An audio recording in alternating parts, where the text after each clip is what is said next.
ओम सहना भवतु सहनौ भुनक्तु सह वीर्यं करवावहै तेजस्विनावधीतमस्तु मा विद्विषावहै। ओम शांति शांति शांति। हरि ओम। সকলকে বিএসএসিআই এর সার্চ টু রিসার্চ এই প্রতিষ্ঠানে স্বাগত জানাই। সার্চ টু রিসার্চ এই প্রতিষ্ঠান মূলত সংস্কৃত তথা অন্যান্য বিষয়ের ছাত্রছাত্রীদের গবেষণার পথে এগিয়ে চলার জন্য সর্বদা সাহায্যের হাত বাড়িয়ে দিয়ে দেয় এবং গত বেশ কয়েক বছর ধরে সেই পথ চলাতে আমরা বিভিন্ন বিশ্ববিদ্যালয় তথা মহাবিদ্যালয়ের অধ্যাপক অধ্যাপিকাদের সান্নিধ্য পেয়েছি এবং আজকে অত্যন্ত সৌভাগ্যের বিষয় আমরা আমাদের সঙ্গে পেয়ে গেছি আমাদের সকলের প্রিয় প্রফেসর অরুণ কুমার মণ্ডল মহাশয়কে, যিনি ফর্মার প্রফেসর এবং এইচওডি, ডিপার্টমেন্ট অফ সংস্কৃত, পালি অ্যান্ড প্রাকৃত, বিশ্বভারতী, শান্তিনিকেতন। তো আজকে আমরা স্যারের মুখ থেকে শুনবো সংস্কৃত কাব্যশাস্ত্রে গবেষণার পরিসর সম্পর্কে। তো এই অনুষ্ঠানের একদম প্রারম্ভেই আমরা একটি উদ্বোধনী সঙ্গীতের মধ্যে দিয়ে আজকের অনুষ্ঠান শুরু করব এবং উদ্বোধনী সঙ্গীতে আমি অনুরোধ করব শ্রীমতী চন্দ্রিমা সাহাকে, কার্যরত গবেষিকা, সংস্কৃত বিভাগ, গুয়াহাটি বিশ্ববিদ্যালয়, আসাম।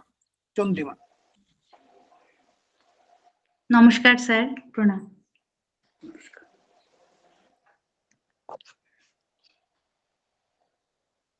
সকাতরে ওই কাঁদিছে সকলে, শোনো শোনো পিতা, কহ কানে কানে, শোনাও প্রাণে প্রাণে, মঙ্গল বারতা। কহ কানে কানে, শোনাও প্রাণে প্রাণে, মঙ্গল বারতা। কহ কানে কানে, শোনাও প্রাণে প্রাণে, মঙ্গল বারতা। ক্ষুদ্র আশা নিয়ে রয়েছে বাঁচিয়ে সদাই ভাবনা, যা কিছু পায় হারায়ে যায়, না মানে সান্ত্বনা। যা কিছু পায় হারায়ে যায়, না মানে সান্ত্বনা। যা কিছু পায় হারায়ে যায়, না মানে সান্ত্বনা। সুখ আসে দিশে দিশে, বেড়ায় কাতরে, মরীচিকা ধরিতে চায় এ মরু প্রান্তরে। মরীচিকা ধরিতে চায় এ মরু প্রান্তরে। মরীচিকা ধরিতে চায় এ মরু প্রান্তরে। ফুরায় বেলা ফুরায় খেলা, সন্ধ্যা হয়ে আসে, কাঁদে তখন আকুল মন, কাঁপে তরাসে। কাঁদে তখন আকুল মন, কাঁপে তরাসে। কাঁদে তখন আকুল মন, কাঁপে তরাসে। কি হবে গতি বিশ্বপতি, শান্তি কোথা আছে তোমারে দাও, আশা পুরাও তুমি এসো কাছে, তোমারে দাও আশা পুরাও তুমি এসো কাছে, তোমারে দাও আশা পুরাও তুমি এসো কাছে। নমস্কার।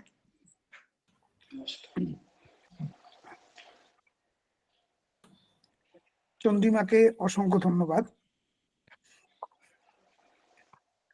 নেক্সট আমরা স্বাগত ভাষণের জন্য অনুরোধ করব অর্কশ্রী সান্যালকে। অর্কশ্রী।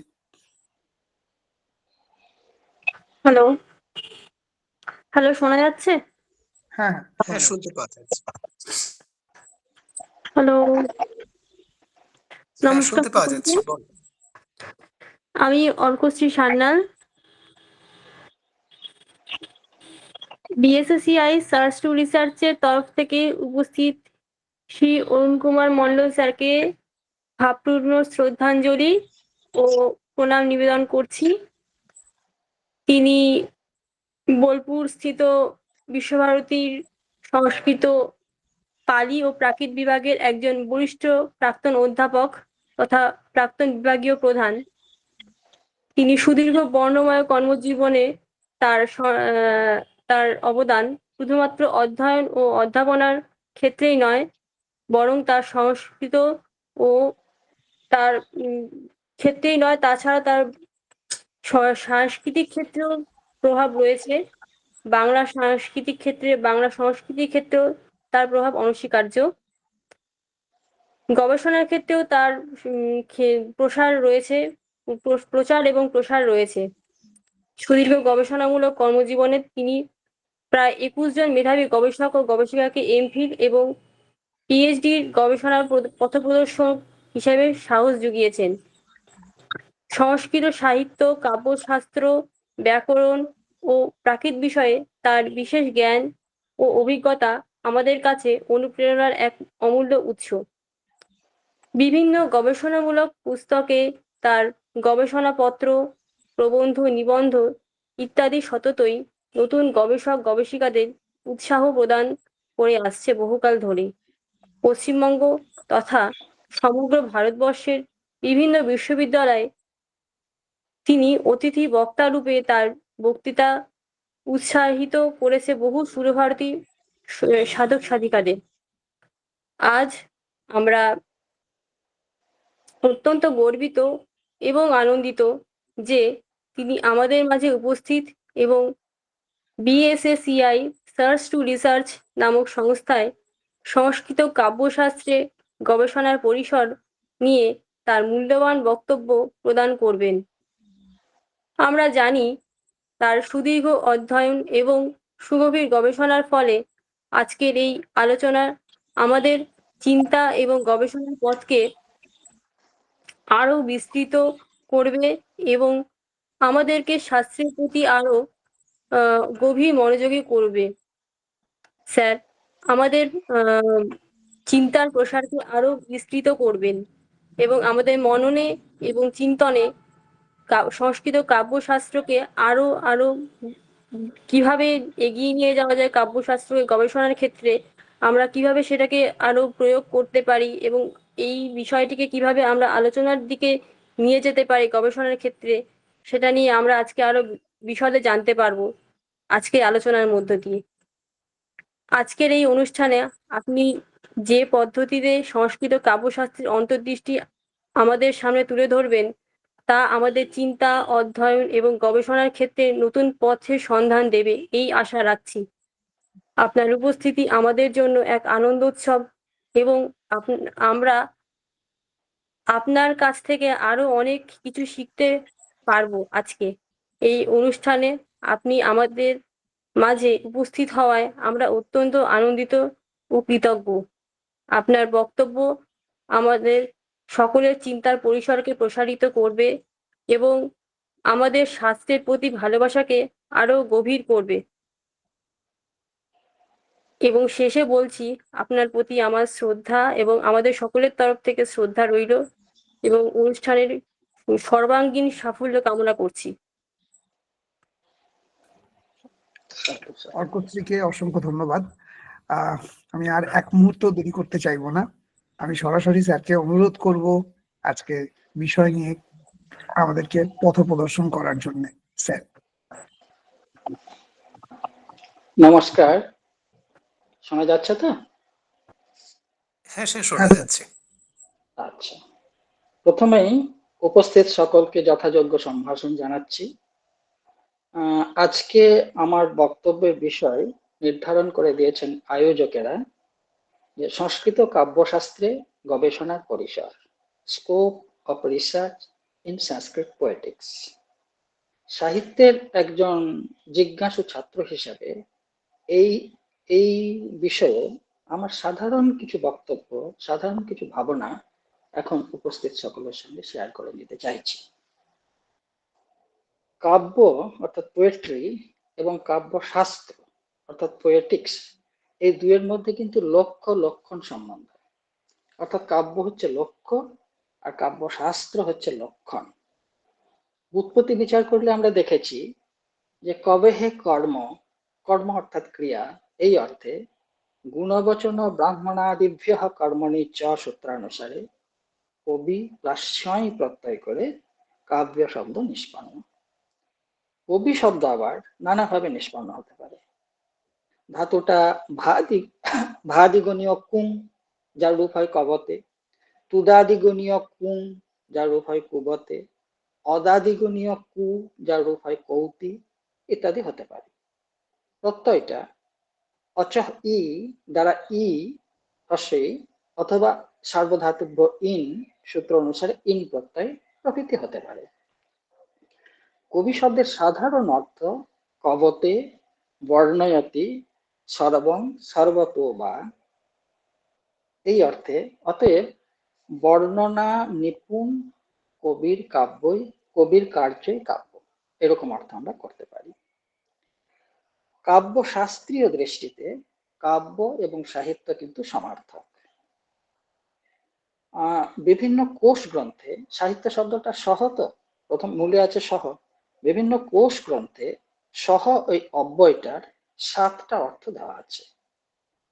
সেই সহ শব্দের উত্তর ইতচ প্লাস সয় প্রত্যয় করে সাহিত্য শব্দের মোট 18টি, কারো কারো মতে 14টি, বাকি 4টি ঠিক হচ্ছে না, 14টি অর্থ করেছেন পণ্ডিতেরা।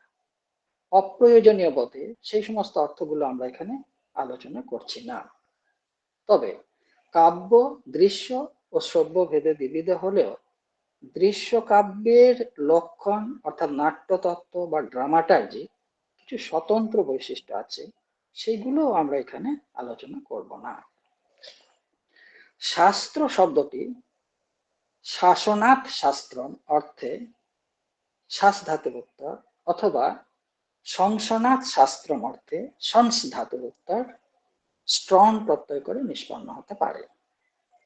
শাসন অর্থাৎ প্রবৃত্তি নিবৃত্তির উপদেশ থাকে বলে, অর্থাৎ লক্ষ্য কাব্য বা সাহিত্যের আদর্শ বা দর্পণবৎ উপদেশ ধরে রাখে বলে একে কাব্যশাস্ত্র বলে। তবে লক্ষ্য গ্রন্থ কাব্যের উপদেশ যেমন বেদাদির মতো প্রভু সম্মিত কঠোর নয়, তেমনি লক্ষ্য গ্রন্থের কাব্যশাস্ত্রের উপদেশও সেরকম কঠোর নয়। এখানে বিতর্কের যথেষ্ট অবকাশ আছে। তবে সংসন অর্থাৎ গূঢ় তত্ত্বের প্রশংসন বা প্রতিপাদন থাকে বলে একে শাস্ত্র বলে, এইরকম অর্থ করাই মনে হয় অধিকতর যুক্তিযুক্ত। কাব্যশাস্ত্র এবং শাস্ত্র কাব্য কিন্তু এক নয়। কাব্যশাস্ত্র হলো কাব্যের শাস্ত্র বা দর্শন, আর শাস্ত্র কাব্য হলো শাস্ত্র শেখানোর উদ্দেশ্যে রচিত হচ্ছে যে সমস্ত কাব্য। যদি বলি ধন্যালোক, সাহিত্য দর্পণ, কাব্য প্রকাশ, এই বইগুলো কি ধরনের বই? না, এই বইগুলো হলো এক একটা কাব্যশাস্ত্র অর্থাৎ লক্ষণ গ্রন্থ। আর ধরা যাক সাংখ্যসূত্র, চরক সংহিতা, অর্থশাস্ত্র, এগুলো হলো শাস্ত্র। আবার রঘুবংশ, উত্তরাঞ্চরিত, গীত গোবিন্দ, এগুলো হলো কাব্য। আবার ভট্টি কাব্য, ভীষক চক্রোৎসব প্রভৃতি গ্রন্থগুলো হলো শাস্ত্র কাব্য। এই যে শাস্ত্র কাব্য এবং শাস্ত্র কাব্য, এই তিনটি হলো কাব্যশাস্ত্রের লক্ষ্য। ওটা হলো কাব্যশাস্ত্র, আর এইগুলো হলো কাব্যশাস্ত্রের লক্ষ্য। সংস্কৃত কাব্যশাস্ত্রের ইতিহাস সংস্কৃত কাব্যের ইতিহাসের মতোই সুপ্রাচীন। আমাদের বৈদিক বাংময় কবে, কোথায়, কাদের দ্বারা রচিত হয়েছিল তা নির্দিষ্ট করে বলা আজ প্রায় অসম্ভব। তাই বেদ অপৌরুষীয় বলেই স্বীকৃত। কেউ সেই বেদও কিন্তু বস্তুত কাব্যই, কারণ সেখানে ছন্দ আছে, ছন্দ মুক্তিও আছে, আখ্যান আছে, সূক্তি আছে, শ্রব্যত্ব আছে, অর্থাৎ কাব্যের সব লক্ষণই সেখানে আছে। সেই অপৌরুষীয় ঋগ্বেদেই ঋষি জিজ্ঞাসা করছেন, কা তে অস্তি অলঙ্কৃতি হি সূক্তই, হে ইন্দ্র, হে আমার আত্মতত্ত্ব, তোমার সমস্ত শক্তি দিয়ে চিন্তা করে বলো তো, এই সূক্তিতে অর্থাৎ সুউক্তিতে অর্থাৎ শোভন উক্তি সমূহে তুমি কোন অলঙ্কৃতি দেখতে পাচ্ছ? বৈদিক ঋষির এই অলঙ্কৃতির অন্বেষণই অলঙ্কৃতি বা অলঙ্কারের শাস্ত্রায়ন। পরবর্তীকালে যার নাম হয়েছে কাব্যশাস্ত্র, কাব্যালঙ্কার, কাব্যতত্ত্ব, কাব্যশাস্ত্র, অলঙ্কার শাস্ত্র, সৌন্দর্য তত্ত্ব, নন্দন তত্ত্ব প্রভৃতি। বাৎসায়নের কামসূত্রের ক্রিয়াকল্প বা মীমাংসা শাস্ত্রের গুণবাদ নিরূপণ প্রভৃতিতে এই শাস্ত্রের সুস্পষ্ট উৎসমুখ লক্ষ্য করা যায়। খ্রিস্টপূর্ব ৩য় শতকে রচিত ভরতের নাট্যশাস্ত্র মূলত নাট্যতত্ত্বের গ্রন্থ হলেও তার ষষ্ঠ, ষোড়শ প্রভৃতি অধ্যায়ে আনুষঙ্গিকভাবে কাব্যের নানা তত্ত্বেরও বিস্তৃত ব্যাখ্যা আছে। কাব্যশাস্ত্রের স্বতন্ত্র প্রসন্ন সলীলা ধারার ভগীরথ বলা যায় ভামহকে বা দণ্ডিকে। দুই স্বতন্ত্র ধারার উত্তরসূরি এরা দুই আচার্য। খ্রিস্টীয় ৭ম শতাব্দীতে আবির্ভূত হয়েছিলেন এরা দুজনে। কিন্তু ভামহের কাব্যালঙ্কার অথবা দণ্ডির কাব্যাদর্শ কোনটি আগে রচিত হয়েছিল তা নিশ্চিত রূপে বলার মতো প্রমাণ এখনো আমাদের হাতে আসেনি। দণ্ডী ভামহের রচনায় কোথাও সম্প্রদায় শব্দের প্রয়োগ নেই। ৯ম শতাব্দীতে বামন তার কাব্যালঙ্কার সূত্রবৃত্তিতে রীতির আত্মা কাব্যস্য বাক্যবন্ধে আত্মা শব্দ প্রয়োগ করেছিলেন প্রধান তত্ত্ব অর্থে, অর্থাৎ কাব্যে রীতি প্রধান তত্ত্ব, এই কথা তিনি বোঝাতে চেয়েছিলেন। পরবর্তীকালে এই আত্মা শব্দকে কেন্দ্র করে জন্ম নেয় প্রাস্থানিক বর্গীকরণের ধারণা। আত্মতত্ত্ব বিবেচনায় প্রস্থানভেদ দর্শন শাস্ত্রের বিষয় ছিল। জ্ঞানাধিকরণম আত্মা বাক্যের আত্মা আর রীতির আত্মা কাব্যস্য কাব্যের আত্মা একার্থক নয়। অপরপক্ষে খ্রিস্টীয় ৯ম শতাব্দীতে কাব্য সরণী ব্যবস্থাপক আচার্য আনন্দবর্ধন তিনি কি করলেন, তিনি ওই প্রথম পংক্তিতেই বললেন যে প্রাচীন কাব্যশাস্ত্রীয় তত্ত্বগুলি এগুলো হচ্ছে প্রসিদ্ধ প্রস্থান। প্রসিদ্ধ প্রস্থান কাব্যশাস্ত্রের প্রস্থান ভেদের এইটি আদি উৎস। মনে রাখতে হবে প্রস্থান এবং সম্প্রদায় এই দুটো কিন্তু এক নয়, দুটোর মধ্যে তাৎপর্যগত ভেদ আছে। প্রস্থানে কোনো একটি প্রধান তত্ত্বের প্রতিষ্ঠা থাকে, যেমন ভরতের রসপ্রস্থান, দণ্ডির অলঙ্কার প্রস্থান, এরকম বামনের রীতি প্রস্থান, গুণপ্রস্থানও বলা যায়, আনন্দবর্ধনের ধ্বনি প্রস্থান, কুন্তকের বক্রোক্তি প্রস্থান, ক্ষেমেন্দ্রের ঔচিত্য প্রস্থান। অপরপক্ষে সম্প্রদায় হলো গুরু শিষ্য পরম্পরায় প্রবাহিত একটা জ্ঞান ধারা, সেখানে কোনো তত্ত্বের প্রাধান্য থাকতে অথবা নাও থাকতে পারে। যেমন মাধবাচার্যের সর্বদর্শন সংগ্রহে বৌদ্ধ প্রভৃতি নাস্তিক দর্শনের চর্চা আছে, সেগুলো আস্তিক, নাস্তিক, সাধারণ, জিজ্ঞাসু সকলেই গুরু শিষ্য পরম্পরায় পড়ে থাকে। এই অধ্যয়ন পরম্পরাকে সম্প্রদায় বলা চলে, প্রস্থান নয়। সম্প্রদায়ে প্রধান অপ্রধান উভয় প্রস্থানই থাকতে পারে। পরবর্তীকালে বক্রোক্তি ও গুণকে অলঙ্কারে এবং রস ও ঔচিত্যকে ধ্বনির মধ্যেই অন্তর্ভাব করা হলে রস ধ্বনির এবং ঔচিত্য রসের অঙ্গরূপে মান্যতা পায়। ফলে প্রসিদ্ধ প্রস্থান দুটিতেই পর্যবেসিত হয়ে যায়, অলঙ্কার প্রস্থান আর ধ্বনি প্রস্থান। আমরা জানি কাব্যের তিনটি অঙ্গ, একটা হচ্ছে কবি, একটা কাব্য এবং একটা সহৃদয়, পাঠক রসিক যাই হোক। তার মধ্যে কবির ব্যক্তিত্ব কাব্যের ব্যক্তিত্বের সমরস হয়ে যায় বলে তার স্বতন্ত্র বিচার না করলেও চলে।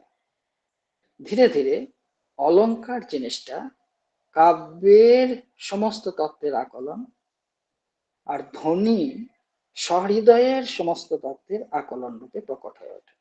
কাব্যে যা কিছু আছে তার সমস্ত তত্ত্ব যেন থাকলো অলঙ্কারে, আর আমি যারা পাঠক, যারা সহৃদয়, তারা কি করে বুঝছে কাব্যটাকে, তার সমস্ত তত্ত্ব যেন থাকলো ধ্বনিতে। এই রকম করে একটা সমীকরণ হয়ে যায়। ফলে সংস্কৃত কাব্য শাস্ত্রে মুখ্য সম্প্রদায় দাঁড়ায় দুটি, অলঙ্কার সম্প্রদায় ও ধ্বনি সম্প্রদায়।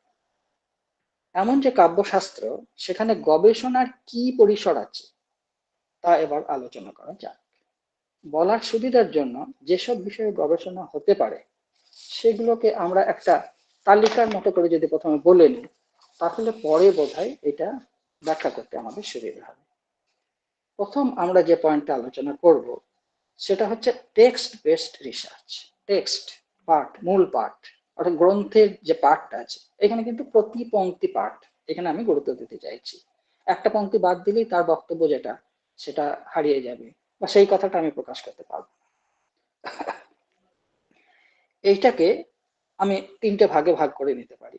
একটা হচ্ছে সমগ্র পাঠ আশ্রয়ী, যতটা পাঠ গোটা টেক্সটটাকে, এক বা একাধিক প্রকরণ আশ্রয়ী, মানে গোটা টেক্সটটা না করে একটা দুটো তিনটে প্রকরণ আশ্রয় করে আমি রিসার্চ করতে পারি, বা তুলনামূলক গবেষণা, এরকম তিনটে ভাগে মানে টেক্সটেরই এরকম ভাগ করতে পারি।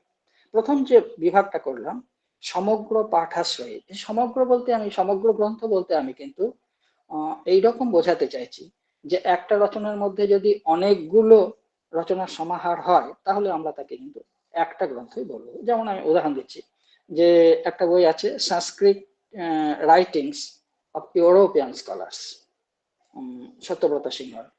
তো ওতে অনেক লেখা আছে, অনেক রকমের লেখা আছে, কিন্তু আমরা ওকে একটাই বই ধরবো। এইরকম আমার বলার অভিপ্রায়। যাই হোক, এর আমি তিনটে উপবিভাগ করব।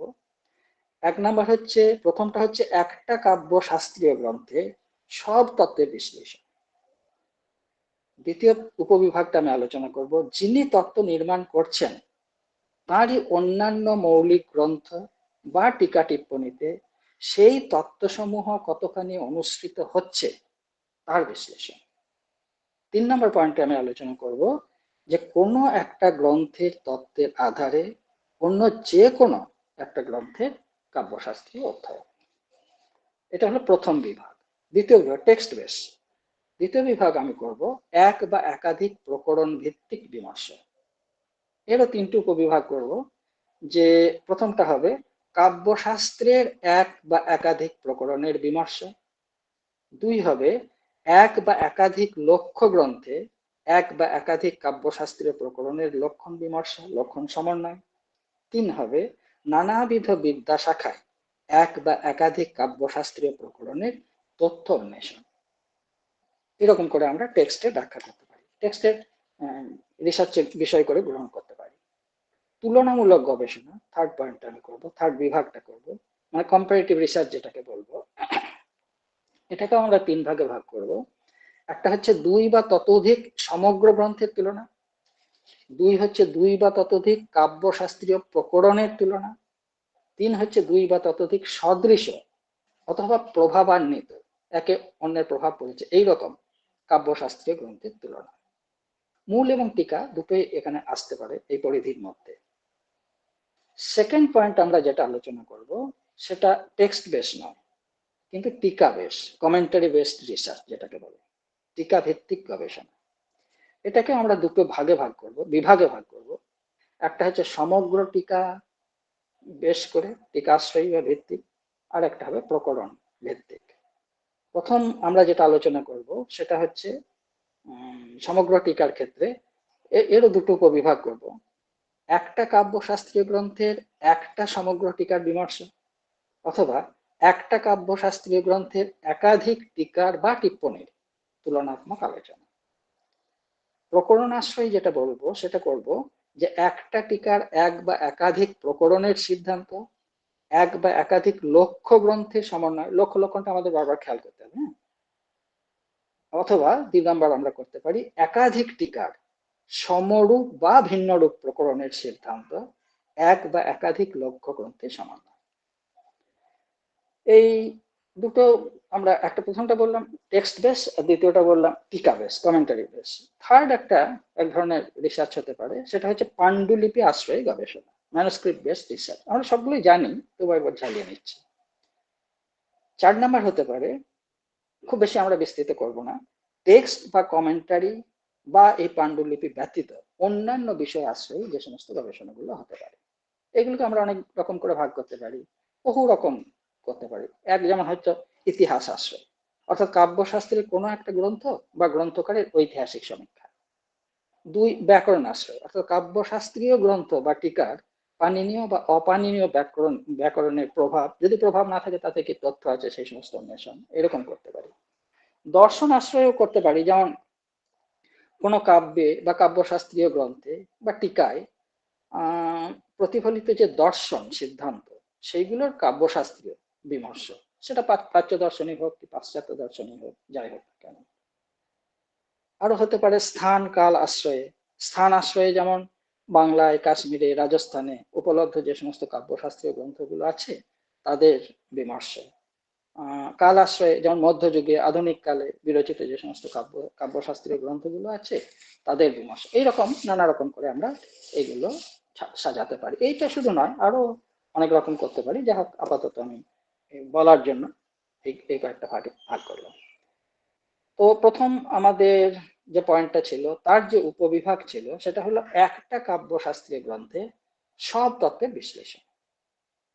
গবেষণার জন্য সব সময় যে একেবারে আনন্দবর্ধনের ধর্ণালোকের মতো অতি মৌলিক বা মম্মটের কাব্য প্রকাশের মতো মনোনিরীদ্ধ সংশ্লেষণাত্মক বা ভোজের সরস্বতী কণ্ঠাভরণের মতো বহু তথ্যের ভান্ডার রূপ গ্রন্থই বিষয় হিসাবে গ্রহণ করতে হবে বা পাওয়া যাবে, এমন কিন্তু নয়। বিষয় নির্ধারণে যেটা সবচেয়ে বেশি গুরুত্বপূর্ণ গবেষকের ক্ষেত্রে, তা হলো স্বাদ এবং সাধ্যের সমন্বয়। আর অবশ্যই আর একটা করতে হবে, যে একবার ইন্টারনেটটা খুলে যেটা শোধ গঙ্গা বা শোধ গঙ্গোত্রী, সেখান থেকে একবার দেখে নিতে হবে যে পরিকল্পিত বিষয়ের উপর কোনো কাজ হয়ে গেছে কিনা। যদি হয়েও থাকে তাহলে সেই এখন পর্যন্ত আমি যে নতুন তথ্য পেয়েছি, সে প্রাপ্ত নতুন তথ্যের আধারে আর কি রকম কাজ করতে পারা যাবে, এটা কিন্তু ভেবে নিয়ে তারপর আমাদের কাজে অগ্রসর হতে হবে। এই প্রসঙ্গে আমি 4টে পোয়েটিক্সের বইয়ের নাম করছি। প্রথমে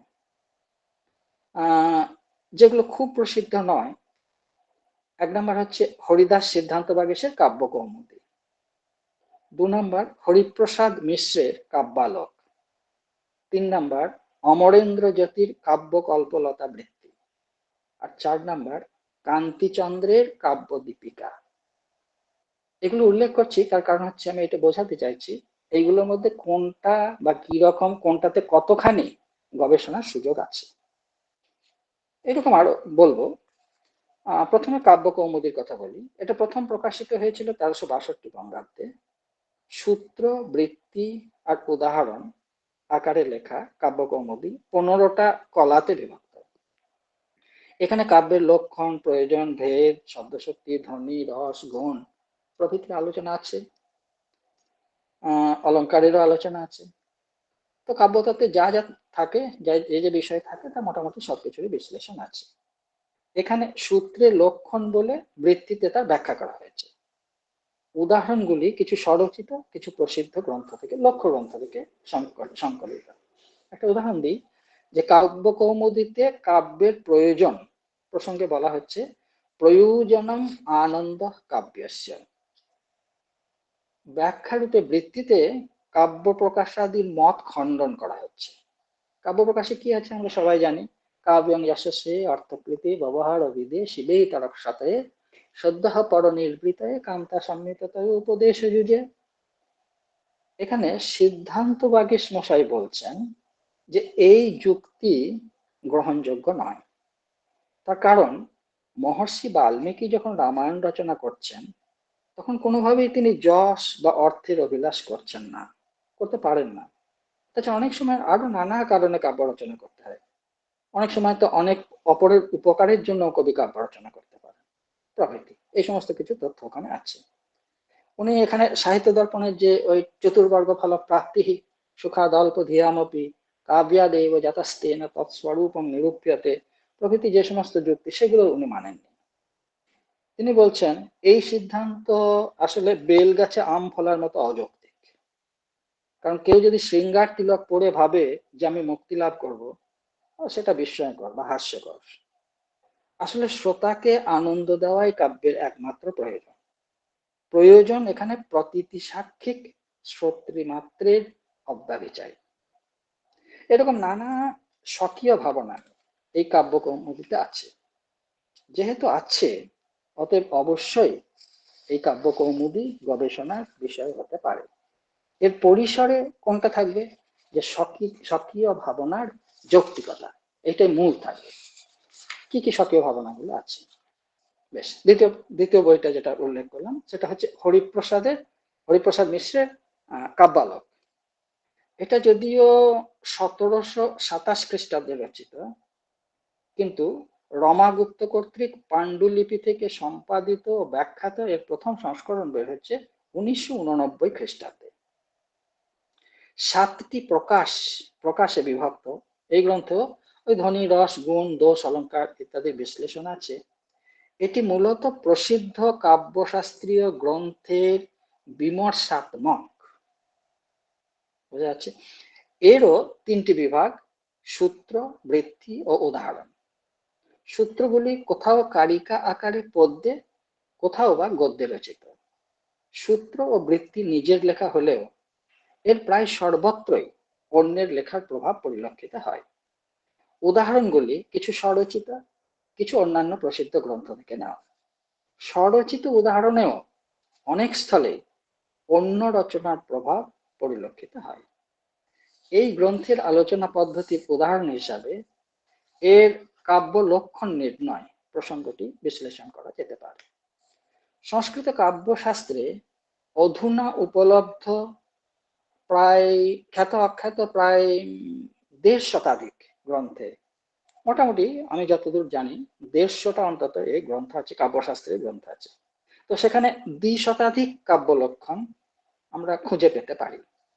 তো আনন্দবর্ধনের ধন্যালোককেই যদি আমরা খুঁজি, তাহলে সেখানে কাব্য লক্ষণ বিষয়ক সচিন্তন বিকীর্ণ হয়ে আছে, ছড়িয়ে আছে প্রায় 9টি জায়গায়। অর্থাৎ আনন্দবর্ধন প্রায় 9টি কাব্য লক্ষণ দিয়েছেন, খুঁজে পেতে পারি আমরা। যেমন দু একটা উদাহরণ দিই। এক জায়গায় তিনি বলছেন বিশিষ্টার্থ প্রতিপত্তি হেতু শব্দ সন্দর্ভ বিশেষ কাব্যম। 2 নম্বর তিনি বলছেন এক জায়গায় বাচ্যবাচক সংমিশ্র শব্দাত্মা কাব্যম। 3 নম্বর শব্দার্থ শরীরং তাবৎ কাব্যম। 4 নম্বর শব্দার্থয়োঃ সাহিত্যেন কাব্যত্বম। 5 নম্বর সহৃদয় হৃদয়াহ্লাদি শব্দার্থময়ত্বম এব কাব্য লক্ষণম। 6 নম্বর তিনি কাব্যের লক্ষণ দিচ্ছেন বিবিধ বাচ্যবাচক রচনা প্রপঞ্চ চারু কাব্যম। 7 নম্বর বাক্যং হি ললিতোচিত সন্নিবেশ চারু কাব্যম। 7 নম্বর তো আমরা অনেকেই পড়েছি বাচ্যানাং বাচকানাং চ যদৌচিত্তেন যোজনম রসাদি বিষয়ে নয় তৎ কর্মমক্ষম মহাকাব্য। এরকম শেষ যে শ্লোকটা, ধন্যালোকের যে শেষ শ্লোকটা, সেটাকে আমরা কাব্যের লক্ষণ বলে ধরে নিতে পারি। এরকম 9টা অন্তত কাব্য লক্ষণ দিয়েছেন ধন্যালোককার আনন্দবর্ধন। এরকম জগন্নাথের রসগঙ্গাধরে আমরা 3টে পরিষ্কৃত কাব্য লক্ষণ পেয়েছি। সেই চমৎকার জনক ভাবনা বিষয়ার্থ প্রতিপাদক শব্দত্বম থেকে শুরু করে একেবারে চমৎকারত্ববত্বম এব বা কাব্যত্বম ইতি ফলিতম এই পর্যন্ত নব্বনের ভাষায় লেখা লক্ষণগুলি, সেটা অনেকেরই পড়া। তো জগন্নাথ মূলত কি বলছেন, যে রমণীয়ার্থ প্রতিপাদক শব্দ কাব্যম, আর বৃত্তিতে বলছেন যে রমণীয়তা চ লোকোত্তর আহ্লাদজনক জ্ঞান গোচরতা, লোকোত্তরত্বং চ আহ্লাদগত চমৎকারত্বাপর পর্যায় অনুভব সাক্ষিক জাতি বিশেষ প্রভৃতি। কাব্যালোকে এই কাব্য লক্ষণটাই মোটামুটি আছে, একটু ভিন্ন ভাষায় আছে বলেই ওটা আলোচনা যোগ্য। তো জগন্নাথের উক্তির প্রতিধ্বনি কিন্তু প্রতিধ্বনি এখানে আছে, লোকোত্তর আহ্লাদকার্থ শব্দ কাব্যম। লোকোত্তর শব্দের তাৎপর্য বিশ্লেষণ করে হরিপ্রসাদ বলছেন যে লোকোত্তরত্বং চ সুখাতিশয় কারণম চমৎকার বিশেষ, এবং সর্বথা বিশিষ্ট শব্দনিষ্ঠম এব কাব্যত্বম ইত্যর্থ। এরকম সব উনি ব্যাখ্যা করছেন। বৃত্তিতে তিনি কিন্তু মম্মটাদির লক্ষণ খণ্ডন করছেন। খণ্ডন প্রসঙ্গে কি বলছেন, তিনি বলছেন মম্মট যে এরকম ভাবেন সেটা ঠিক নয়। কিরকম ভাবেন, যে মম্মটেরা ভাবেন যে শব্দ শক্তি মূল ধ্বনি প্রধান কাব্যে শব্দের প্রাধান্য অর্থাৎ মুখ্য বিশেষতা এবং অর্থের বিশেষণতা থাকে, অপরপক্ষে অর্থশক্তি মূল ধ্বনি প্রধান কাব্যে এবং অর্থালঙ্কারে অর্থের মুখ্য বিশেষতা এবং শব্দের বিশেষণতা থাকে, তাই কাব্য শব্দার্থ উভয় নিষ্ঠ। এইরকম মম্মটাদির ধারণা ঠিক নয়, কারণ সেক্ষেত্রে লক্ষ্য অর্থাৎ কাব্যে দ্বিত্বের আপত্তি অপরিহার্য হয়ে ওঠে। সেক্ষেত্রে শব্দ শক্তি মূল ধ্বনি বা ব্যতিরেক অলঙ্কারে এরকম আরো অন্যান্য কয়েকটা জায়গায় বিবিধ কাব্য লক্ষণের আপত্তি অনিবার্য হয়। তাহলে তখন বাক্য ও অর্থরূপ ঘটক শরীরে ভিন্নতা থাকে না, ফলে কাব্যের উভয় নিষ্ঠার্থের নিগমন অসম্ভব। এরকম নানা স্থানে গ্রাহ্য ত্যায্যের কারণ প্রদর্শনের চেষ্টা এই গ্রন্থটির বৈশিষ্ট্য। আমরা জানি ভামহতার কাব্যালঙ্কারের প্রথম পরিচ্ছেদের শেষ শ্লোকে বলছেন, মালাকারু রচয়তি যথা সাধু বিজ্ঞায় মালাং যোজ্যং কাব্যে সবহিত দিয়া তদ্বৎ এ বা বিধানম। আরো দুটো লাইন আছে আগে। তো মালাকার যেমন মালা রচনার সময় এই ফুলটা এখানে মানাবে, এটা এখানে মানাবে না ইত্যাদি বিচার করে সুদৃশ্য মালা নির্মাণ করে, তেমনি ভাবে কাব্যে কোন শব্দ গ্রাহ্য কোনটা ত্যায্য তার গম্ভীর বিচারপূর্বক শব্দ বিন্যাসে কবির স্বাতন্ত্র্য প্রকাশিত হয়। উক্তিটি কাব্যের মতো কাব্যশাস্ত্রের ক্ষেত্রেও সমান সত্য। এইসব গ্রাহ্য ত্যায্যের বিশ্লেষণ আছে বলে কাব্যালোক গ্রন্থটি গবেষণার বিষয় হতে পারে। আমাদের তৃতীয় যে গ্রন্থটার উল্লেখ করেছিলাম সেটা হলো অমরচন্দ্র জ্যোতির কাব্য কল্পলতা বৃত্তি। কাব্যশাস্ত্রে এই গ্রন্থটি প্রকাশিত হয়েছে 2004 খ্রিস্টাব্দে সম্পূর্ণানন্দ সংস্কৃত বিশ্ববিদ্যালয় বারাণসী থেকে। কিন্তু জিনদত্ত সুরীর শিষ্য এবং অরিসিংহের সহাধ্যায়ী অমর সিংহের সময় খ্রিস্টীয় ত্রয়োদশ শতাব্দীর মধ্যভাগ। কাব্য কল্পলতা পরিমল, অলঙ্কার প্রবোধ প্রভৃতি আরো কয়েকটি কাব্যশাস্ত্রীয় গ্রন্থ তার রচনা। এই গ্রন্থটি কাব্যের ব্যবহারিক শিক্ষামূলক, অর্থাৎ রাজশেখর, ক্ষেমেন্দ্র আদি প্রথিতযশা কাব্য শাস্ত্রীদের মতো অমর সিংহের এই গ্রন্থটি কবি শিক্ষা বিষয়ক। কাব্য কল্পলতা বৃত্তিতে 4টি প্রতান আছে। 1 নম্বর ছন্দ সিদ্ধি, 2 নম্বর শব্দ সিদ্ধি, 3 নম্বর শ্লোক সিদ্ধি এবং 4 নম্বর অর্থ সিদ্ধি। সাধারণ বিষয় কোন জাদুতে লোকোত্তর বর্ণনা রূপে উপস্থাপন করতে হয় সেটা শেখানোর উদ্দেশ্যেই গ্রন্থটি রচিত। এর বিভাগগুলির নাম প্রতান এবং উপবিভাগগুলির নাম স্তবক। উদাহরণ যেমন এর 4র্থ প্রতানের 2য় স্তবকে বর্ণনা আছে অর্থোৎপত্তি কি করে হয়, অর্থ কি করে উৎপন্ন হয়, অর্থের স্বরূপ ইত্যাদি ইত্যাদি সেখানে আলোচনা করা আছে। তো অর্থের সেখানে কি বলা হচ্ছে, অর্থের বর্ণ, আকার, ক্রিয়া, আধার, আধেয়, সম্বন্ধ প্রভৃতি এই অংশের আলোচ্য বিষয়। 7ম স্তবকে উদাহরণ সহ শেখানো হয়েছে সমস্যা পূর্তির নিয়মাবলী কি করে করতে হয়। এখনো এর উপর বিশেষ কাজ না হয় এই গ্রন্থটি গবেষণার বিষয় হতে পারে। আমার চতুর্থ উল্লিখিত গ্রন্থটি ছিল কাব্য দীপিকা। এর প্রথম সংস্করণ বের হয় 1870 খ্রিস্টাব্দে।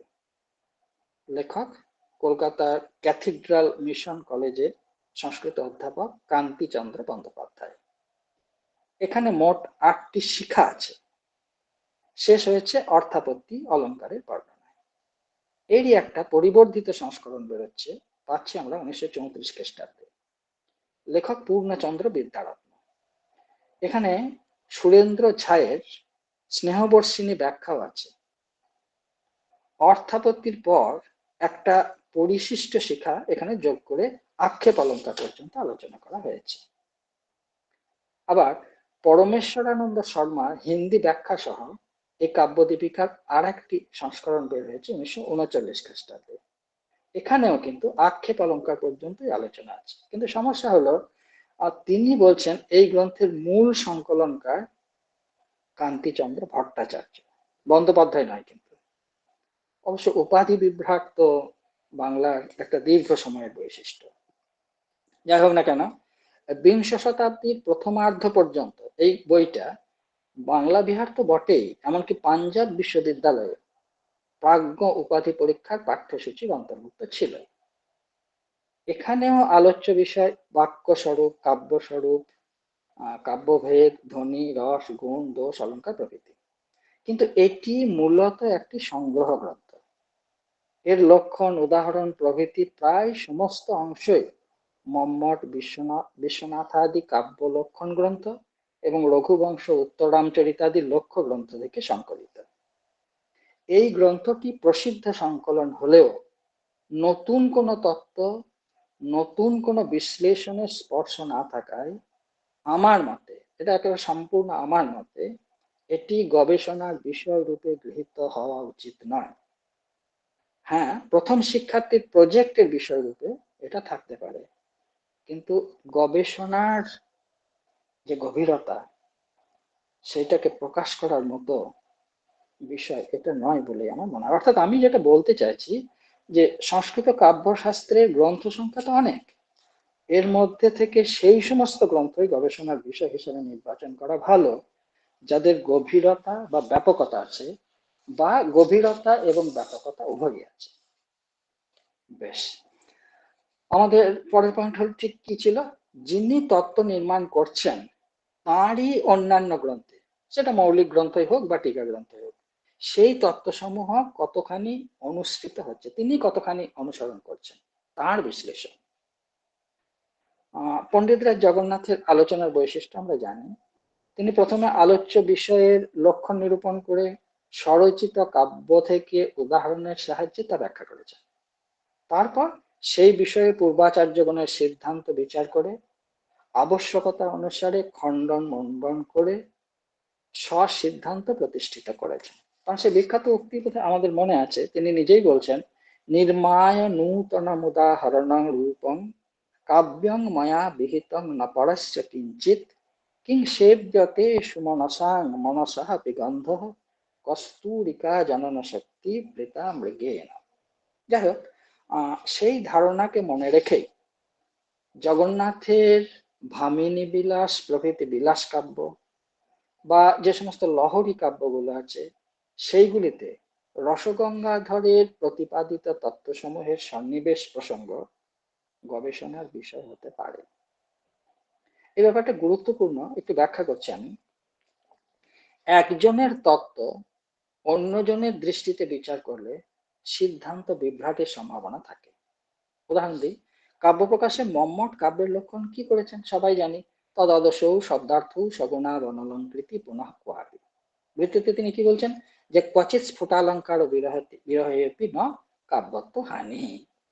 উদাহরণ কি দিচ্ছেন, यः कौमारहर स एव हि वरस्ता एव चित्रक्षपास् ते चोन्मीलितमालति सुरभः प्रौढा कदम्बानिलः सा चैवास्मि तथापि तत्र सुरतव्यापारलीलाविधौ रेवारोधसि वेदसि तले চেতা সমুৎকণ্ঠতে। এবার উদাহরণ দিয়ে মম্মট কি বলছেন, অত্র স্ফুটো ন কশ্চিদ অলঙ্কারঃ। কিন্তু সাহিত্য দর্পণে আবার এই উদাহরণটাই বিশ্লেষণ করে বিশ্বনাথ বলছেন, কে বলেছে এখানে কোনো অলংকার নেই? অলংকার আছে এবং স্ফুট রূপেই আছে। কি আছে? অত্র হি বিভাবনা বিশেষোক্তি মূলস্য সন্দেহ সংকরা অলঙ্কারস্য স্ফুটত্বম। তাহলে ব্যাপারটা কি দাঁড়ালো? মম্মট বলছেন এখানে বিভাবনা বিশেষোক্তি কোনো অলংকারই স্ফুট নয়, আর বিশ্বনাথ বলছেন অবশ্যই অলংকার আছে এবং স্ফুট রূপেই আছে। সিদ্ধান্ত বিভ্রাটটা হয়েছে বিচারের মাপকাঠিতে। কাব্যপ্রকাশে বিভাবনার লক্ষণ কি ছিল? না ক্রিয়ায়া প্রতিষেধেপি ফলব্যক্তি বিভাবনা। আর সাহিত্য দর্পণ বিভাবনার লক্ষণ কি? না বিভাবনা বিনা হেতুম কার্যোৎপত্তির যদুচ্যতে। তো এই যে দর্পণকার যেটা বলছেন সেটা হচ্ছে কারণ ছাড়া কার্যোৎপত্তি হলেই বিভাবনা হবে।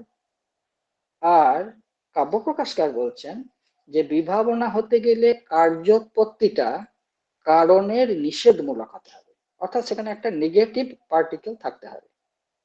যহ কৌমার হর ইত্যাদি উদাহরণে প্রতিষেধ অর্থাৎ ওই নেগেটিভ পার্টিকেলটা নেই, তাই ওখানে বিভাবনা স্ফুট নেই। তাহলে গন্ডগোল হয়েছে বিশ্বনাথ নিজের দেওয়া লক্ষণ অনুসারে মম্মটের দেওয়া উদাহরণের বিচার করছেন। তাই বলছিলাম, যিনি তত্ত্ব নির্মাণ করছেন তারই অন্যান্য রচনায় সেই তত্ত্ব কতখানি অনুসৃত হচ্ছে তা অবশ্যই গবেষণার বিষয় হতে পারে। কাব্যকৌমুদীর কথা একটু আগে বলছিলাম, হরিদাস সিদ্ধান্ত বাগীশ তার নিজের রচিত রুক্মিণী হরণ মহাকাব্য বা তার যে সমস্ত রূপক গুলো আছে, নাটক হোক বা এরকম যেগুলো আছে, বঙ্গীয় প্রতাপ, নিবার পতন ইত্যাদি যে বইগুলো আছে, সেইগুলোতে তিনি নিজের তত্ত্ব কতখানি অনুসরণ করছেন সেগুলো অবশ্যই আমাদের বিচারযোগ্য হতে পারে। মৌলিক গ্রন্থ তো বটেই, এমনকি টিকাও এই আলোচনার আওতায় আসতে পারে। একটা উদাহরণ দিই, কালিদাসের মেঘদূতের উপর হরিদাস সিদ্ধান্ত বাগীশের চঞ্চলা টিকা প্রখ্যাত। সেখানে তিনি নানা তত্ত্বের নানা দিক থেকে শ্লোকগুলিকে ব্যাখ্যা করছেন। যেমন মেঘদূতের 14 নম্বর শ্লোকটা, সেখানে কি রয়েছে?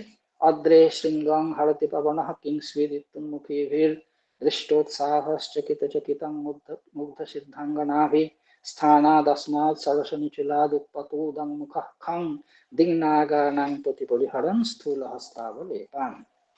এর ব্যাখ্যায় তিনি বলছেন, এক নাম্বার কি বলছেন?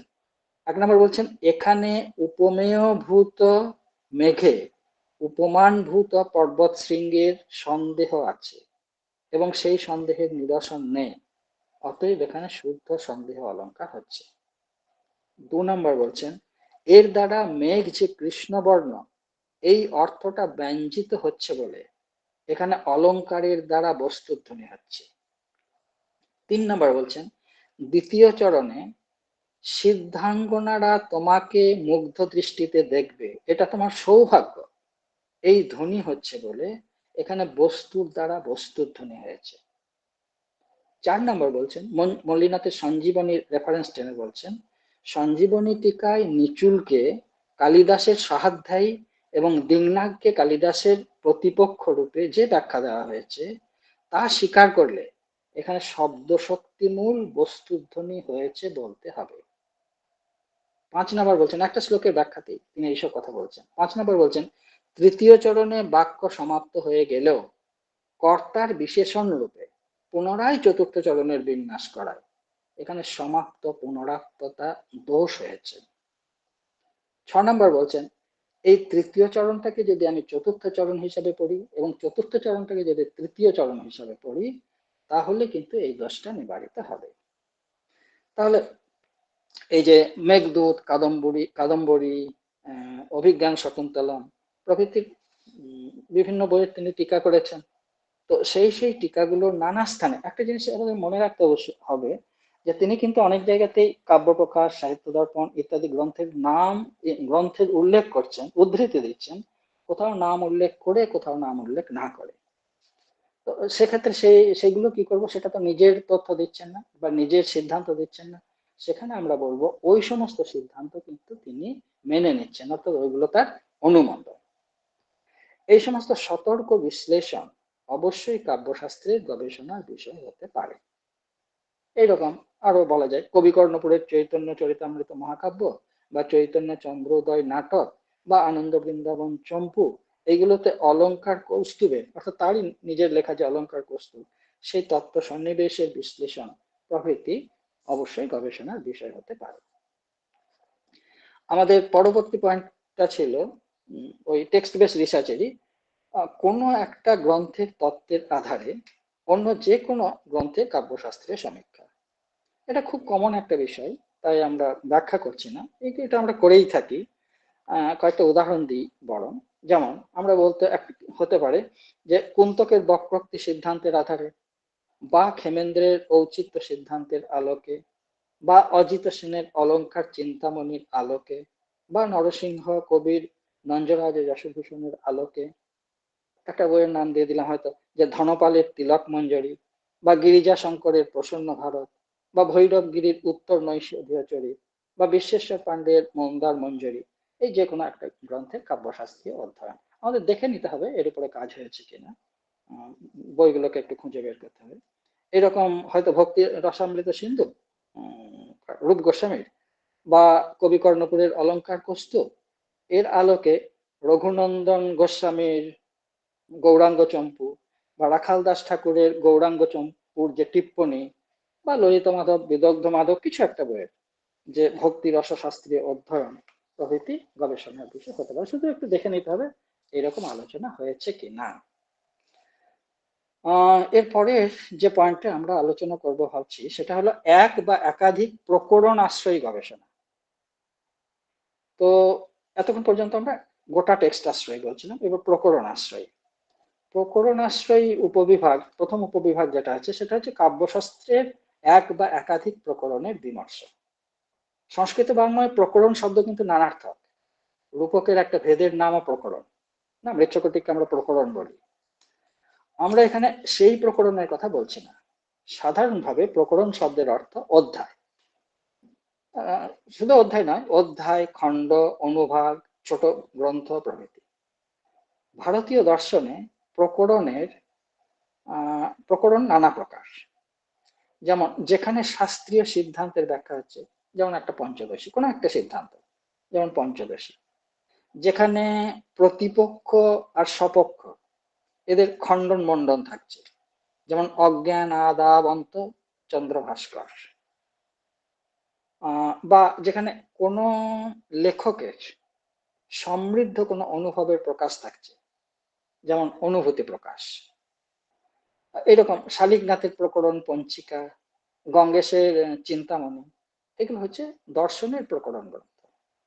আমরাও এখানে লুট, আধারে লুট, প্রত্যয় নিষ্পন্ন প্রকরণ শব্দে প্রক্রিয়াতে অস্মিন এই অর্থে topic, subject, treaties, monograph, chapter প্রভৃতি বোঝাতে ব্যবহার করছি।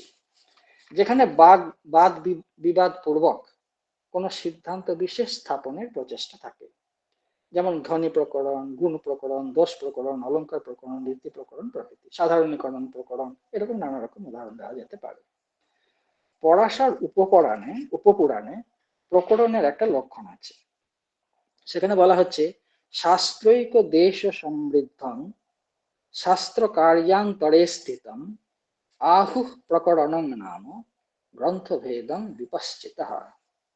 যাই হোক, আমরা এখানে লুট এই যে প্রকরণটাকে পেলাম, সেখানে সেটাকে বিশ্লেষণ করলে দেখব যে সংস্কৃত কাব্যশাস্ত্রে যেমন ভোজের সরস্বতী কণ্ঠাভরণ প্রভৃতি বেশ কিছু বই আছে, বৃহৎ আকার গ্রন্থ।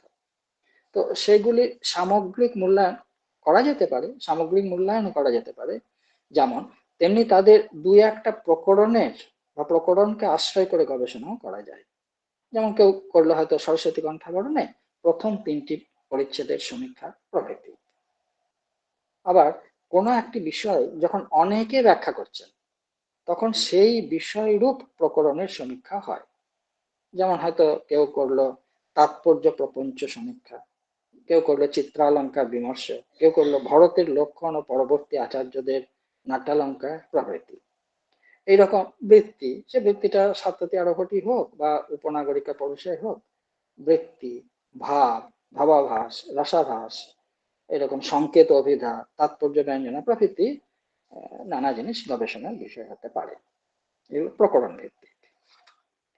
পরের উপবিভাগ যেটা আমরা আলোচনা করব ভাবছিলাম সেটা হলো এক বা একাধিক লক্ষ্য গ্রন্থে, লক্ষণ নয় কিন্তু, লক্ষ্য গ্রন্থে এক বা একাধিক কাব্যশাস্ত্রীয় প্রকরণের লক্ষণ সমন্বয়। এটা প্রসিদ্ধ পদ্ধতি, ব্যাখ্যার প্রয়োজন নেই। কয়েকটা উদাহরণ দিই। যে কারো মনে হলো যে আমি রেবাপ্রসাদ দ্বিবেদীর স্বাতন্ত্র সম্ভব কাব্যে জংলুগন্ত প্রয়োগের ঔচিত্য বিমর্শ করব। রেবাপ্রসাদ দ্বিবেদীর উপরে অনেক আলোচনা হচ্ছে এখন, তার যে সমস্ত কাব্যগুলো আছে, আধুনিক কাব্যগুলো। জংলুগন্তের প্রয়োগ আমরা রেবাপ্রসাদ দ্বিবেদীর প্রচুর দেখেছি, কিছু পাঠ্য আছে সেগুলোকে খুব ভালো করেই দেখেছি। জংলুগন্ত না হোক, আমরা যদি গোটা কাব্যে অনেকটা আছে বলেই বলছি, যদি আমরা ব্যাকরণ বিশ্লেষণ করি তাহলেও সেটা অবশ্যই বলা যেতে পারে। এরকম যে কোনো একজন, সিদ্ধেশ্বর চট্টোপাধ্যায় হোক, সৃজিন ন্যায়তীর্থ হোক, বা বীরেন্দ্র ভট্টাচার্য হোক, রমা চৌধুরী, যতীন্দ্র বিমল চৌধুরী, নিত্যানন্দ স্মৃতিতীর্থ। নিত্যানন্দের স্মৃতিতীর্থ তো 262 খানা বই আছে। যাই হোক, এই সমস্ত যে কোনো একটা বিষয় বা একজনকে নিয়ে তার রচনা বিমর্শ এরকম করা যেতে পারে।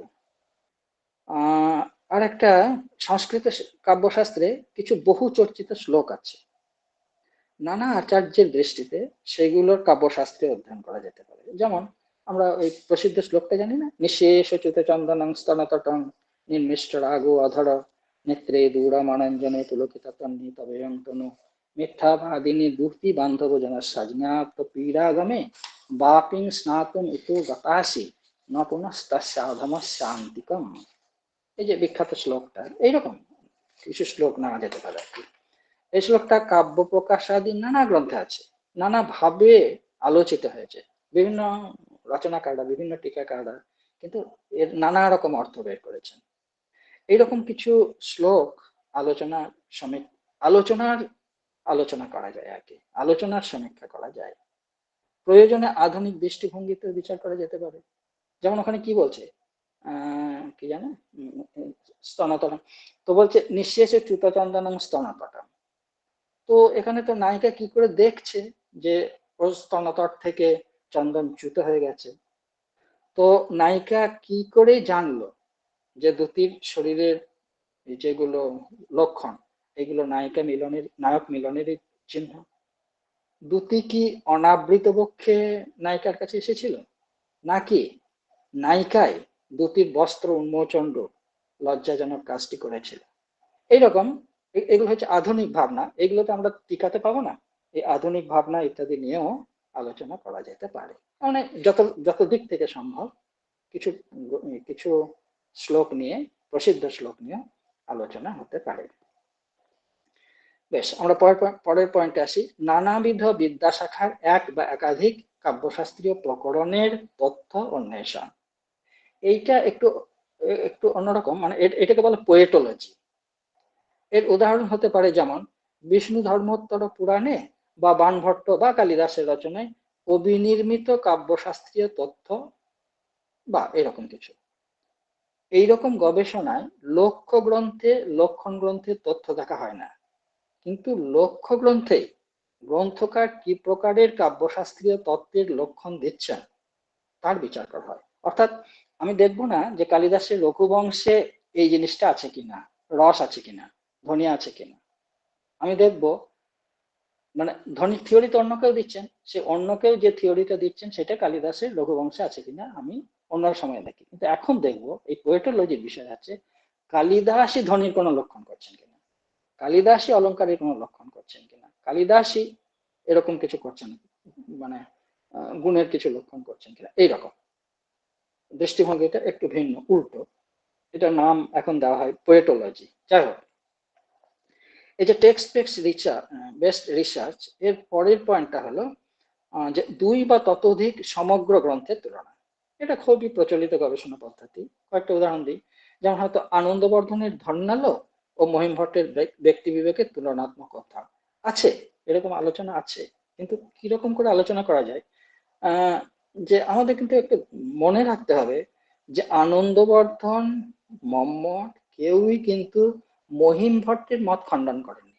যারা আলোচনা করেছেন অনেক বই আছে, যাই হোক, মহিম ভট্টের মত খণ্ডন করেনি, তারা যে মতটা খণ্ডন করেছেন সেটা হচ্ছে তার্কিকেরা যে অনুমানের কথা বলেন সেই অনুমানকে খণ্ডন করেছেন। অর্থাৎ তার্কিকেরা ন্যায় ট্যায় দর্শনে যে অনুমানের কথা আছে সেই অনুমানটার মধ্যে যে ধ্বনির অন্তর্ভাব হয় না, এই কথাটা তারা অনেকেই বিশ্লেষণ করেছেন, মানে মঠ আনন্দবর্ধন বিশ্লেষণ করেছেন। কিন্তু ব্যক্তি বিবেককারকে খণ্ডন করা এটা কিন্তু এরা কেউ করেননি।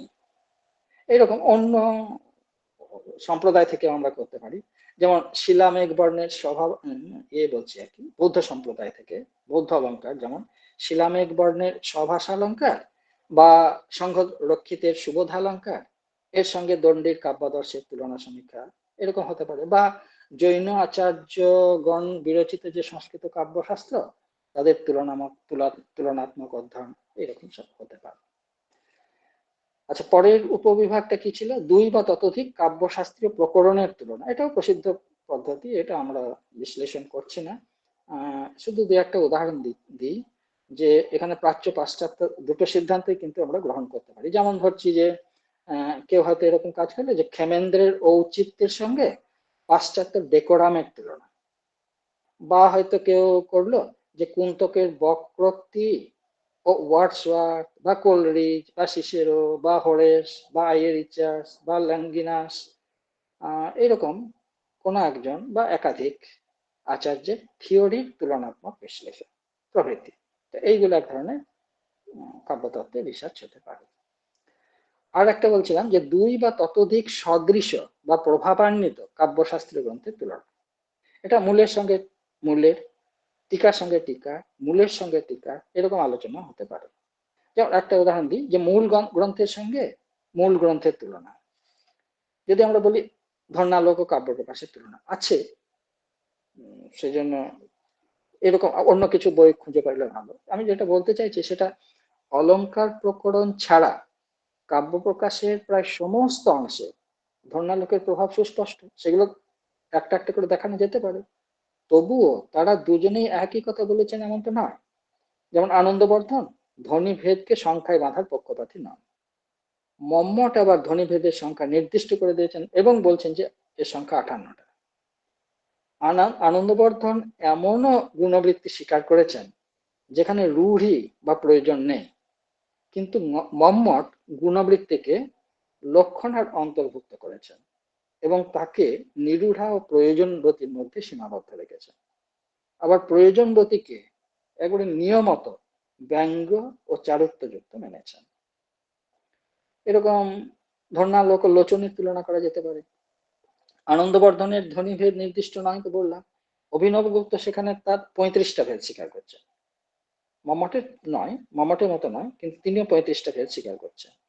ধর্ণালোকে গুণ রসধর্মও হতে পারে, শব্দ ধর্ম মনে রাখতে হবে, শব্দ ধর্মও হতে পারে, রসধর্মও হতে পারে।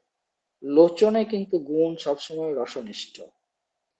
আনন্দবর্ধন ইতিবৃত্ত শব্দের অর্থ করেছেন কাহিনী, অভিনব গুপ্ত কিন্তু শ্রব্য কাব্যের কাহিনীকে বলেছেন বৃত্ত, আর দৃশ্য কাব্যের কাহিনীকে বলেছেন ইতিবৃত্ত। বেশ, এবারে আমরা টিকা সম্বন্ধে কিছু বলি।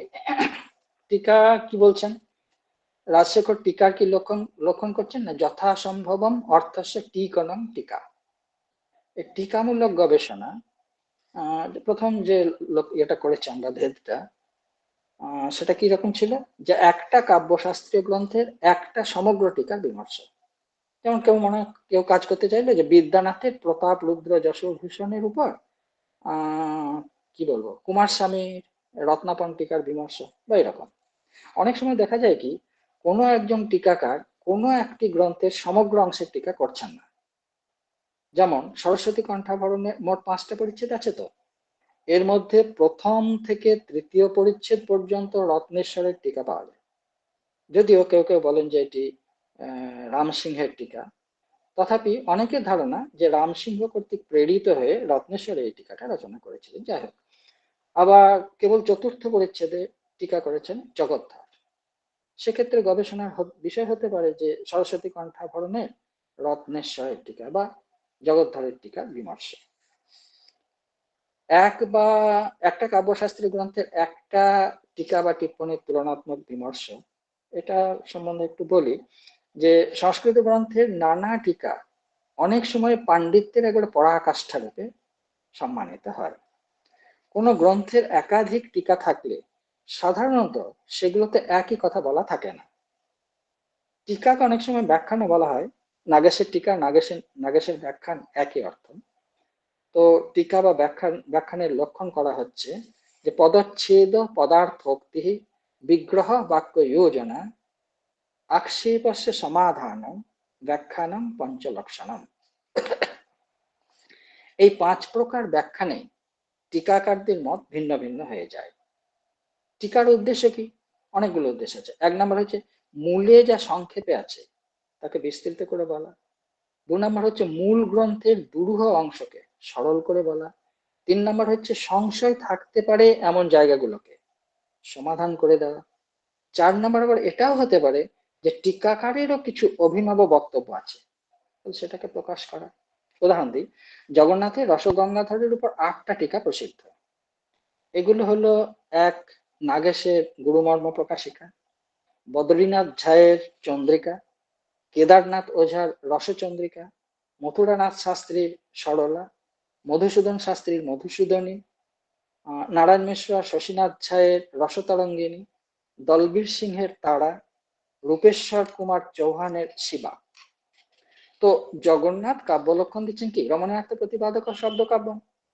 এর প্রতিটি পদকে নানা রকম করে ব্যাখ্যা করেছেন বিভিন্ন টিকাকার।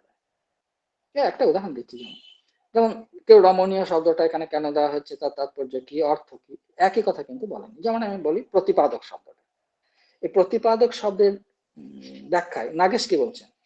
নাগেশ বলছেন প্রতিপাদক শব্দের অর্থ এখানে যে ব্যঙ্গাদি সংগ্রহায় বাধক ইত্যুক্তা প্রতিপাদক ইত্যুক্তম।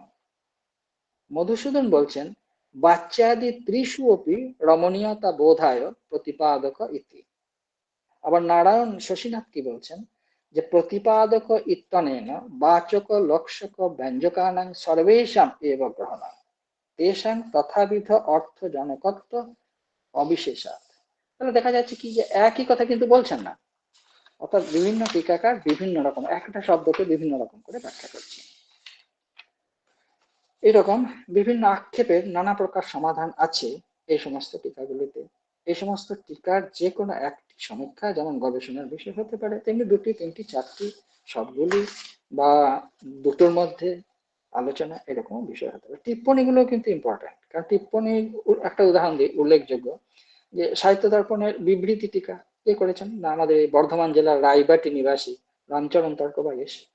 তার উপর দুর্গপ্রসাদ দ্বিবেদের ছায়া নামক যে বিবৃতি টিপ্পণী আছে, অসম্ভব ভালো, তথ্যের একবার ভান্ডার। এগুলিও গবেষণার বিষয় হতে পারে। এবার টিকা ভিত্তিক প্রকরণ ভিত্তিক টিকা আশ্রয়ী প্রকরণ ভিত্তিক লক্ষণ সমন্বয়মূলক রিসার্চ। এটা একটি উদাহরণ দেবো, যেমন রূপ গোস্বামীর উজ্জ্বল নির্মাণী। তো এটা তো বৈষ্ণব কাব্যশাস্ত্রের আকর গ্রন্থ। এর উপর জীব গোস্বামীর লোচন রচনী আর বিশ্বনাথ চক্রবর্তীর আনন্দ চন্দ্রিকা টিকা সুবিখ্যাত। এই উপপতি নিরূপণ প্রসঙ্গে এক জায়গায় রূপ গোস্বামী বলছেন অত্রৈব পরমোৎকর্ষ শৃঙ্গারস্য প্রতিষ্ঠিত। এর ব্যাখ্যায় 2টি টিকায় 2 রকম অর্থ। কিরকম অর্থ? একবার প্রণিধানযোগ্য তর্ক সন্নিবেশ করছেন দুজন। জীব গোস্বামী বলছেন শ্রীকৃষ্ণের সঙ্গে ব্রজগোপীদের সম্পর্ক প্রকটেও দাম্পত্য, অপ্রকটেও দাম্পত্য। প্রকট লীলার অর্থাৎ শ্রীকৃষ্ণ ব্রজগোপীদের পতি, সে প্রকট লীলায় হোক অপ্রকট লীলায় হোক। প্রকট লীলার দাম্পত্যে মায়ারচিত পরকীয়াত্ব আছে, কিন্তু অপ্রকটেও মায়ারচিত পরকীয়াত্ব যদি স্বীকার করি তাহলে পরকীয়াত্ব স্বরূপগত এবং বাস্তব হয়ে যাবে, যা স্বীকার করা যুক্তি বিরোধী। তবে তিনি আর একটা ভাবে অন্য এক দৃষ্টিতে পরকীয়াত্বের যুগপৎ নিত্যত্ব এবং অনিত্যত্ব স্বীকার করছেন। সেই দৃষ্টিতে প্রকট লীলাতেও মায়াকৃত পরকীয়াত্বের নিত্যত্ব সম্ভব। তার মতে কোনো এক ব্রহ্মাণ্ডে যখন লীলা প্রকটিত হচ্ছে তখন সেখানে পরকীয়াত্ব মানা যায়। আর সেই লীলার অবসান হলে যখন অন্য কোনো ব্রহ্মাণ্ডে তত্ত্বৎ লীলার আবির্ভাব হচ্ছে, তখন কি হচ্ছে? তখন সেই দৃষ্টিতে কৃষ্ণলীলার যেমন নাশ আছে, সেরকম নিত্য। তাহলে পরকীয়া রসের আস্বাদনের জন্যই যখন ব্রহ্মাণ্ডে অবতীর্ণ হয়েছেন শ্রীকৃষ্ণ, তখন বুঝতে হবে অপ্রকট লীলায় পরকীয়া ভাব নেই। অপ্রকট লীলাতে যদি পরকীয়া ভাব থাকতো, তাহলে প্রকট হবার দরকার কি ছিল? শ্রীজীবের এই সিদ্ধান্তের তীব্র প্রতিবাদ করেছেন বিশ্বনাথ চক্রবর্তী। তিনি বলছেন, অভিমন্যু প্রভৃতি গোপদের সঙ্গে শ্রীরাধাদি ব্রজাঙ্গনাদের বাস্তব বিবাহ হয়েছিল। এরা পরকীয়ায় শ্রীকৃষ্ণের পত্নী নয়, এরা পরকীয়ায়। অভিমন্যু প্রভৃতি বস্তুত এদের পতি। শ্রীকৃষ্ণের উপপতিত্ব প্রকটেও মায়ারচিত নয়। প্রকট অপ্রকট উভয় লীলাতে ব্রজগোপীরা শ্রীকৃষ্ণের পরকীয়ায়। উনি বলছেন, জীব গোস্বামী বলছেন, প্রকট অপ্রকট উভয় অবস্থাতেই ব্রজগোপীরা শ্রীকৃষ্ণের পত্নী। আর ইনি বলছেন দাম্পত্য সম্পর্ক ওদের, আর এখানে উনি বলছেন না, পরকীয়াত্ম সম্পর্ক। এই সমস্ত নানা বৈশিষ্ট্য দেখিয়ে কোনো একটি বৈষ্ণব কাব্যে জীব সম্মত বা বিশ্বনাথ সম্মত বা উভয় সম্মত নায়িকা বিচার প্রভৃতি গবেষণার বিষয় হিসেবে গৃহীত হতে পারে। একটা জিনিস বলি, যে সংস্কৃত টিকার যে বিপুল সম্ভার, তার অধিকাংশই কিন্তু এখনো অনালোচিত। একে এখনো কাব্যশাস্ত্রীয় আলোচনা ফাঁকা মাঠ বলা যেতে পারে। এবার আমাদের সময় হয়ে এলো, একটু পাণ্ডুলিপি বিষয়ে আশ্রয় গবেষণার কথা একটু বলি। যে ম্যানুস্ক্রিপ্ট বা কোডেক্স থেকে গ্রন্থ উদ্ধার করে তার টেক্সট ক্রিটিক্যাল এডিশন বা সমীক্ষাত্মক সংস্করণ নির্মাণ করা খুব সহজ কাজ নয়। তার জন্য আলাদা ম্যানুস্ক্রিপ্টোলজির জ্ঞান থাকা আবশ্যক। সমীক্ষাযোগ্য পুঁথি খুঁজে বার করা থেকে শুরু করে টেক্সচুয়াল ক্রিটিসিজম পর্যন্ত সবটাই বেশ শ্রমসাধ্য ব্যাপার। লিপি জানলেই যেমন হাতের লেখা পড়া যায় না, তেমনি নানা ভাষায় নানা হাতের লেখা সংগৃহীত পুঁথি ঠিক ঠিক পাঠোদ্ধার করা অতি দুর্লভ। যদি সেই বিষয়ে অনেক পুঁথি পাওয়া যায়, তাহলে তাহলে সেখানে আবার আর্কিটাইপ, হাইপার আর্কিটাইপ, কনফ্লেক্টেড কপি প্রভৃতিকে চেনা, কোনটা কোনটা কোনটা সেটাকে চিনতে হবে প্রথমে। তারপর তার থেকে মাদার নির্বাচন করা, তারপর স্টেমাকোডিকাম বা পুঁথির বংশবৃক্ষ নির্মাণ করা বা কোলেশন করা, অ্যাপারেটাস ক্রিটিকাস যোগ করা প্রভৃতি সতর্ক অধ্যয়নের আবশ্যকতা আছে। আবার প্রকল্পিত গ্রন্থের পুঁথিটি যদি একমাত্র পুঁথি হয়, তাহলে সেখানে কোডেক্স ইউনিকাস অর্থাৎ সিঙ্গেল ম্যানুস্ক্রিপ্ট হয় যদি সেটা, তাহলে তার গ্রন্থকারের অনবধানতা, লিপিকরের ভুল প্রভৃতি বুঝে তাকে ঠিক ঠিক রিকনস্ট্রাক্ট করা, তাতে হায়ার ক্রিটিসিজম যোগ করা প্রভৃতিতে যেমন পাণ্ডিত্য তেমনি পরিশ্রমের প্রয়োজন। অবশ্য এই সমস্যা শুধু কাব্যশাস্ত্রীয় গবেষণাতেই নয়, পুঁথির আধারে প্রকল্পিত সমস্ত গবেষণার ক্ষেত্রে প্রযোজ্য। হায়ার ক্রিটিসিজম তো অনেক সময় খুবই কষ্টকর হয়। উদাহরণ দিই, বরোদা থেকে রামায়ণের একটা ক্রিটিক্যাল এডিশন বেরিয়েছে। মোটামুটি 25-26 বছর ধরে 1000-2 পুঁথিকে ভিত্তি করে বহু দক্ষ পুঁথি বিশেষজ্ঞের পরিশ্রম। সেখানেও কিন্তু হায়ার ক্রিটিসিজম করা যায়নি। অবশ্য পিএইচডি এমফিল এর গবেষণার জন্য অত বড় কাজ নেওয়া যাবে না। এখন যদি অনেক পুঁথির ভিত্তিতে ক্রিটিক্যাল এডিশন করতে হয়, তার একটা উদাহরণ দিচ্ছি। যেমন কলকাতা সংস্কৃত কলেজ থেকে 1980 খ্রিস্টাব্দে প্রকাশিত দিলীপ কুমার কাঞ্জিলালের reconstruction of the Abhijnana Shakuntala বা কোডেক্স ইউনিকাস এর আধারে, মানে সিঙ্গেল পুঁথির আধারে পুঁথি গবেষণার উদাহরণ, যেমন বিশ্বভারতী থেকে 1955 খ্রিস্টাব্দে প্রকাশিত গৌরীশ্বর ভট্টাচার্যের বৃত্তিবল্লভ বা 1973 খ্রিস্টাব্দে প্রকাশিত শিবনারায়ণ ঘোষাল সম্পাদিত শ্রীকৃষ্ণ শর্মা প্রণীত কাব্য প্রকাশের রসপ্রকাশ টিকা, অথবা মধুসূদন কবীন্দ্রের রসচন্দ্রিকা টিকা প্রভৃতি। পুঁথির সঙ্গে এই গ্রন্থগুলো মিলিয়ে দেখলে বোঝা যায় এগুলো কি বিপুল পরিশ্রমের ফসল। এইরকম সরাসরি পুঁথি গবেষণা যেমন হতে পারে, তেমনি পুঁথি থেকে সম্পাদিত গ্রন্থগুলির উপর কাজও সমান আবশ্যক। সম্ভব হলে সেই সময় বারবার পুঁথি মিলিয়ে দেখার প্রয়োজন আছে, কারণ কোনো পুঁথিতে সম্পাদনের পরেও সেই বিষয়ে অনেক প্রশ্ন থেকে যায়।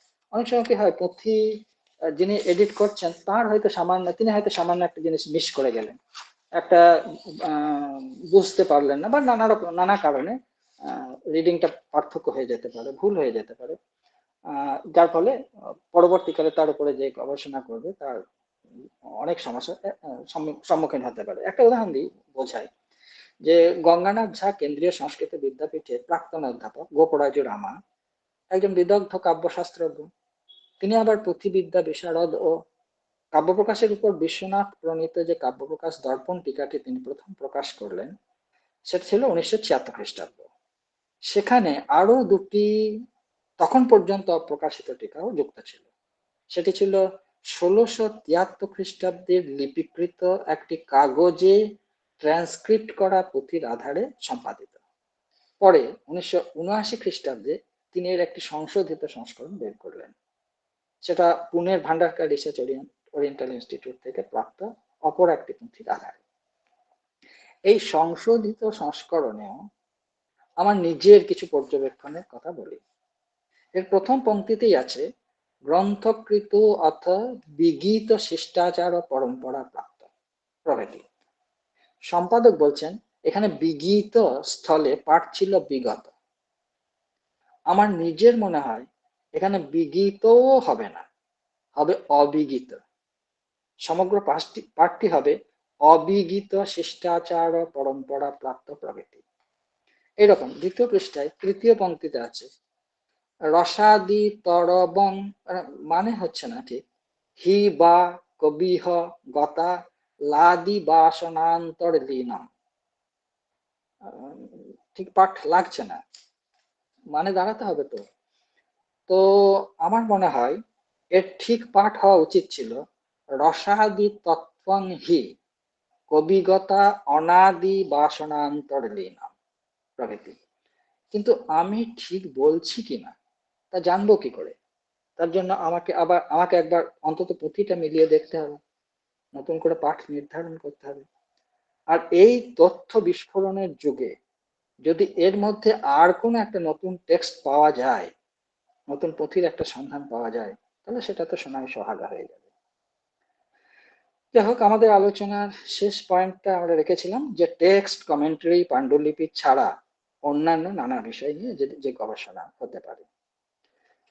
তার একটা দিই যে ঐতিহাসিক তথ্য নিয়ে, যেমন কবীন্দ্র, আমি শুধু এই উদাহরণ দিয়ে দিচ্ছি, সময় হয়ে গেছে আমাদের। কবীন্দ্র মধুসূদন প্রণীত রসচন্দ্রিকার ঐতিহাসিক ও কাব্যশাস্ত্রের বিশ্লেষণ হতে পারে বাণেশ্বর বিদ্যালঙ্কারের চিত্রচম্পুর ঐতিহাসিক তথ্য ও কাব্যমূল্য, হতে পারে জগৎদুর্লভ ন্যায়ালঙ্কারের রচনায় ইতিহাস ও কাব্যশাস্ত্রীয় সন্দর্ভ, হতে পারে হিস্ট্রি অফ নিও রসকাল্ট প্রভৃতি। অর্থাৎ যে সমস্ত গ্রন্থের সার্বিক পরিচয় এখনো আমরা পাইনি, সেগুলোর ইতিহাস অন্বেষণ এই ধরনের গবেষণার বিষয় হতে পারে। ব্যাকরণ ভিত্তিক কিরকম হতে পারে, যে কাব্যশাস্ত্রের দৃষ্টিতে কালিদাস বা ভর্তৃহরির রচনায় দোষ বিশ্লেষণ, এইরকম গবেষণা করা যায়। তার কারণ হচ্ছে বৈয়াকরণেরা প্রয়োগযোগ্য নয় এমন শব্দের তো বিবেচনা করেন না। আর কাব্যশাস্ত্রে শব্দের স্বরূপ ও শক্তি বিষয়ে মাপকাঠি আলাদা। সাদা জামা কালো রং যদি কেউ লাগিয়ে দেয় তাহলে সেটা বিশ্রী দেখাবে, কিন্তু সেই কালো কাজল যদি কোনো সুন্দরীর চোখে থাকে তাহলে সেটা ভূষণই হয়ে যাবে। তেমনি এটা হচ্ছে সাহিত্যের দৃষ্টিভঙ্গি। তেমনি কাব্যে শুদ্ধ অশুদ্ধ সব শব্দেরই প্রয়োগযোগ্যতা কাব্যশাস্ত্রের বিচারণীয় দৃষ্টিতে দেখতে হবে। যদি কেউ লেখে খোকা গাছে নায়ে লাল জুতুয়া পায়ে, তো বৈয়াকরণটা কি বলবেন? জুতুয়া একেবারে ব্যাকরণ দৃষ্টিতে অচল, জুতুয়া হতেই পারে না। কিন্তু কাব্যের ধ্বনি নির্মাণে এর ভিন্নতর সার্থকতা আছে।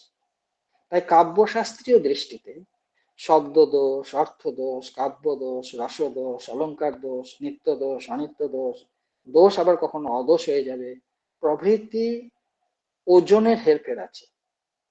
তাই কেউ যদি গবেষণার বিষয় নির্বাচন করে যে প্রকাশ বর্ষের রসার্ণবালঙ্কার বা সিংহভূপালের রসার্ণব সুধাকরের উদাহরণ সমূহে পাণিনি ব্যাকরণের প্রয়োগ বৈশিষ্ট্য, তাহলে তা অবশ্যই হতে পারে গবেষণা। এইরকম গবেষণা অবশ্য পাণিনীয় অপাণিনীয় যে কোনো ব্যাকরণের আধারেই হতে পারে। যেমন কালিদাস তো অনেক জায়গাতে অপাণিনীয় প্রয়োগ করেছেন। একটা উদাহরণ দিই, যেমন প্রভ্রংশয়াং যো নহুসং চকার, রঘুবংশ থেকে দিচ্ছি, ত্রয়োদশ। তো এর শুদ্ধ রূপ কি হওয়া উচিত ছিল? প্রভ্রংশয়াং চকার। কারণ পাণিনিতে কি সূত্র আছে? কৃঞ্চানুপ্রযোজ্যতে লিটি। এরকম ভট্টিকাব্যে তো কালিদাসও আছে, ভট্টি সব জায়গায় অনেক জায়গাতে আছে, অনেক উদাহরণ এরকম দেখা যেতে পারে। কাব্যপ্রকাশের উদ্যোত টিকায় নাগেশে যে সাদৃশ্য সাধর্মের স্বরূপভেদ, ইবাদি শব্দের সাদৃশ্যাদি শক্তি, সৌতি আর্তি ভেদের মূল তত্ত্ব প্রভৃতি বিশ্লেষণ তো নাগেশকে একেবারে সিদ্ধান্ত গ্রন্থের মর্যাদায় উন্নীত করেছে। অতএব অলঙ্কার শাস্ত্রে নাগেশের অবদান প্রভৃতি যদি কারো রিসার্চের বিষয় হয় উল্লেখযোগ্য। অপরপক্ষে ভট্টিকাব্যের উপর ভরত মল্লিকের যে টিকা, সেটা কিরকম? মুগ্ধবোধ ব্যাকরণে অনুসরণে রচিত। সেখানে আবার কলাপ, সংক্ষিপ্তসার থেকে বেশ কিছু উদ্ধৃতি দেওয়া হচ্ছে। এই সমস্ত টিকার উপর কাব্যশাস্ত্রী অধ্যয়ন করতে গেলে তো সমস্ত অনেক অপানীয় ব্যাকরণের জ্ঞান আবশ্যক। শেষ পয়েন্ট একটা বলে দিই যে দর্শন ভিত্তিক কাব্যশাস্ত্রীয় গবেষণা, এটা সংস্কৃত কাব্যশাস্ত্রের পটভূমিতে প্রাচ্য পাশ্চাত্যের নানা দর্শনের উপাদান, নানা হলো ওতপ্রোত জড়িয়ে আছে। শব্দবৃত্তি, অনুমান, সংকেত, অপবাদ প্রভৃতি তো ভারতীয় দর্শনেরই বিষয়। তেমনি ভারতীয় দর্শনের সঙ্গে সঙ্গে আমি একটা উদাহরণ দিচ্ছি, যে কান্ট হেগেলের মত, সেটাকে আত্মীকরণ করে দর্শনের বিচারধারাকে কৃষ্ণনাথ ভট্টাচার্য রসতত্ত্ব শিল্প সম্ভোগের যে নতুন সিদ্ধান্ত নির্মাণ করেছেন, তা এক কথায় অনবদ্য। অতএব দর্শন আশ্রয়ে কাব্যশাস্ত্রের গবেষণা অনেক গবেষকেরই বিক্রম প্রদর্শনের স্থান হতে পারে। আজ এ পর্যন্তই থাক। আমাকে এই মঞ্চে বলার সুযোগ করে দেওয়ার জন্য আয়োজকদের ধন্যবাদ। যারা এতক্ষণ ধৈর্য ধরে আমার কথা শুনলেন, তাদের সকলকেও ধন্যবাদ জানিয়ে আমার বক্তব্য এখানে শেষ করছি। নমস্কার। নমস্কার স্যার। আমাকে শোনা যাচ্ছে, কোনো অসুবিধে নেই? শোনা যারা যাচ্ছে। যারা এখানে উপস্থিত, তো আমি একটু সময় নেব। এখানে উপস্থিত যারা যারা আছেন বা আছো, কিছু প্রশ্ন থাকে মাইক্রোফোন অন করে প্রশ্ন করতে পারো। খানিকক্ষণের জন্য একটা প্রশ্নোত্তরিকা পর্ব, যদি কারো কোনো প্রশ্ন থাকে।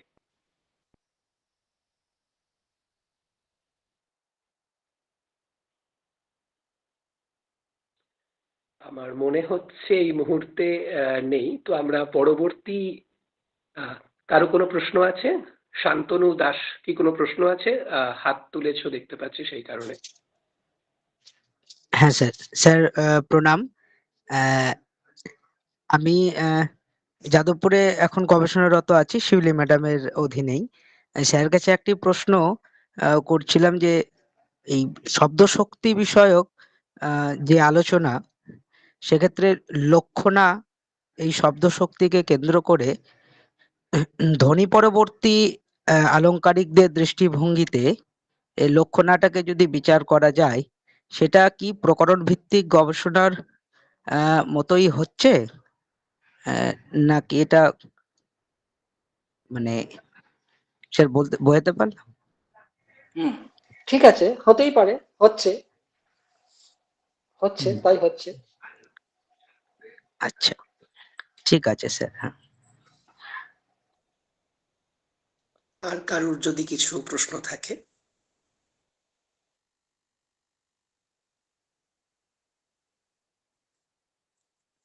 আপাতত মনে হচ্ছে আর কারো।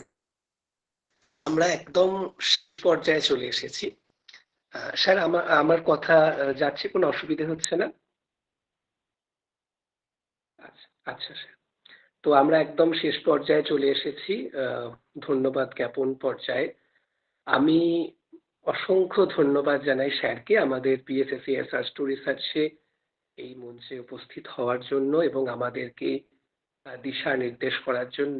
সত্যি যতগুলি তথ্য আজ আমরা পেয়েছি, আমাদের মনে হয় যেন একটা সমগ্র গ্রন্থাগার আমাদের সামনে উন্মুক্ত হয়েছিল।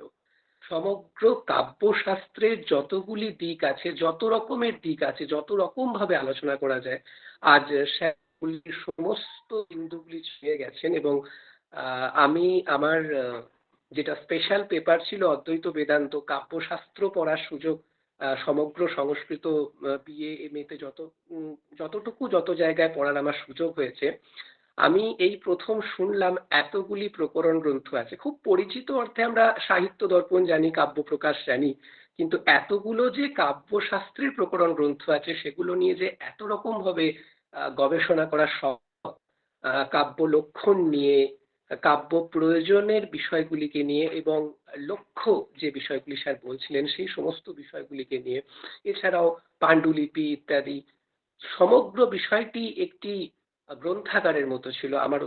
আমার ব্যক্তিগতভাবে অত্যন্ত ভালো লেগেছে এবং আমি মনে করি হয়তো যারা যারা এখানে প্রথম থেকে শেষ পর্যন্ত উপস্থিত ছিলেন এবং আজকে আমার স্যারের একটা বাক্যবন্ধ আমার অত্যন্ত ভালো লাগলো আজকে। মানে একটা জায়গায় স্যার বললেন যে মম্মটের কাব্যলক্ষণ সংশোধন করছেন বিশ্বনাথাচার্য। বিশ্বনাথাচার্য কি তার পরবর্তী রচনাগুলোতে সেই জিনিসটাকেই বজায় রাখতে পেরেছেন, মেনটেন করতে পেরেছেন, এটা একটা বিরাট বড় বিষয়। মানে আমরা যারা গবেষক হব পরবর্তীতে, আমাদের গবেষণার তরোয়ালটি যেন সেই রকমই সূক্ষ্ম এবং তীক্ষ্ণ হয় যাতে কেউই সমালোচনার ঊর্ধ্বে না যায়। এটা একটা বিরাট বড় শিক্ষা যেটা আমরা মনে করি আমরা যারা গবেষণারত বা যারা সদ্য গবেষণা শেষ করে পরবর্তী সময় আরো অন্যান্য বিষয়ে গবেষণা করতে চাই বা যারা ভাবি গবেষক গবেষিকা। তো আজকে সামগ্রিক সত্রটি অত্যন্ত ঋদ্ধ করেছে আমাদের সবাইকে, এটা বললে অত্যুক্তি হয় না। আমি আবারও ভূয় ভূয় স্যারকে প্রণাম জানাই আমাদের সত্রে যোগদানের জন্য, আমাদের আলোক দিশা দেখানোর জন্য। অনেক নতুন বিষয় উদ্ঘাটিত হলো। স্যার, আবার যদি কখনো আপনার কাছ থেকে সময় সুযোগ পাই আমরা, আপনি আবার কখনো আমাদের এখানে আসবেন, আমাদেরকে ঋদ্ধ করবেন, এই অনুরোধ জানাই। এই বলে আজকে আমরা এই সত্রটি সমাপ্তির দিকে নিয়ে যাচ্ছি। শান্তি পাঠের মাধ্যমে আমি এই সত্রটি শেষ করছি। ওম সর্বে ভবন্তু সুখিনঃ, সর্বে সন্তু নিরাময়াঃ, সর্বে ভদ্রাণি পশ্যন্তু, মা কশ্চিৎ দুঃখভাগ্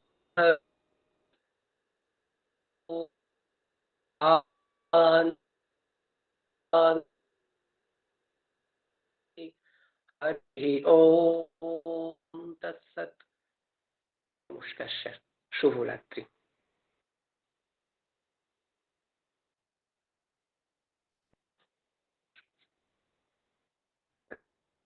স্যার আপনার ওটা মিউট আছে স্যার, আপনার মাইক্রোফোনটা। ঠিক আছে, বেরিয়ে যাচ্ছি। হ্যাঁ স্যার, নমস্কার সকলকে। হ্যাঁ।